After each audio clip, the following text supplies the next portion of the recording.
আপনি থাকেন ফ্ল্যাট বাড়িতে, অনেক উপরের তলায়। আপনার কম বয়সী মেয়ে একা সিঁড়ি বেয়ে বা লিফটে করে উপরে ওঠে।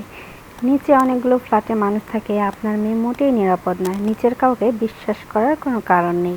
কোচিং সেন্টারে মেয়ে পড়তে যায়, এক ব্যাচ চলে গেছে আর এক ব্যাচ আসবে। কোচিং সেন্টার ফাঁকা, আপনার মেয়ে আগে ভাগে চলে গেছে একা।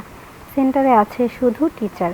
আপনার মেয়ে মোটেই নিরাপদ নয়, কাউকে বিশ্বাস করা যাবে না।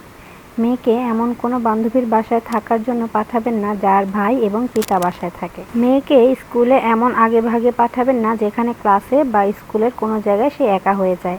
বিবাহিত ভাই বোনের বাসায়ও ছোট মেয়েকে থাকার জন্য পাঠানো যাবে না যেখানে অন্য পুরুষ বসবাস করে। মেয়ে একা অরক্ষিত হয়ে যায় বা যেতে পারে এমন কোনো জায়গায় পাঠানো যাবে না।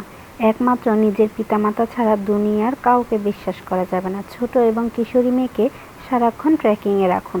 হ্যাঁ, এগুলো আপনাদের ভালোর জন্যই বলতেছি, কারণ বিপদ হলে তো আপনাদেরই যাবে। আপনারা মেয়ের বাপ মা, কারো কিছু যায় আসবে না। বাকি জীবন মাথা কুটে মরতে হবে আপনাদের। সারাক্ষণ আল্লাহর কাছে নিজের সন্তানের কল্যাণ, মঙ্গল, নিয়ামত, বরকত ও হেফাজতের জন্য প্রার্থনা করুন।